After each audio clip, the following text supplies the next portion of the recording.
Got to understand what happens from here is in our hands. She was called an instigator, a rule breaker, a rabble-rouser. And she is called the agitator, the pushy one, the one with attitude. Now is the time for all of us to stand up and say enough is enough. We just gotta rise up. From the ballot box to the factory floor, from her living room to the ER, she makes trouble, the good kind. She is the mother who cries out for sensible gun laws. This is about a right and wrong thing. The daughter who believes that equal justice means justice for all. We are America. The child who knows that Black lives matter. No peace, no justice. She is our warrior on the front lines, challenging authority to make the world safe, Nobody is above the law. refusing to be told who makes decisions about her body or anyone else's. These women and men of all ages, races, and backgrounds don't come to Planned Parenthood to make a political statement. They come to get quality, affordable health care. You are disadvantaging her because of her sex.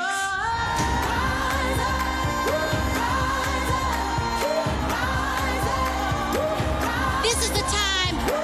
And she knows that to change the world, you need to change the idea of power. Excuse me, Protesters Mr. in Barr, the this federal is my government. time, and I control it. Because we are fighting for you each and every single day. And she knows her voice is heard and amplified by the women she elects to public office. If we want families to succeed, we start by empowering women. When I first got elected, I came to Washington, D.C. to fight for the issues that are so important in our community. We look forward, though, to making sure that this district is finally well represented. The things that we ran on going into November, we are doing that. Women don't just fight for women. They fight for families. They fight for fairness, inclusion, justice. To make our nation a more perfect union, especially for those people who are the most marginal. If we're going to jumpstart the middle class, we've got to ensure that college is affordable. Separation of families and children are detrimental to their health. Give the victims of gender bias in the workplace the tools they need to seek justice. Women are the most important political force in the United States of America. She represents her views on education. We've got to pay educators more, and we've got to hire more educators. We're going to raise up the profile of teachers and celebrate who they are and give them better pay. She represents her concerns about health care. Healthcare is the #1 issue in this election every day. Every day. She speaks out on equal pay. It's very frustrating for women everywhere because you're feeling like they aren't getting paid what they should be. And focuses on protecting our children. Let's give parents the peace of mind that their kids are safe and are being set up for success. Caring for our seniors and the people who care for them. She keeps this nation going even in challenging times.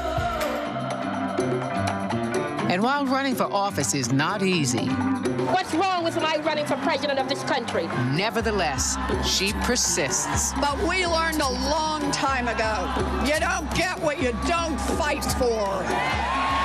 And perseveres. This is our time. And prevails.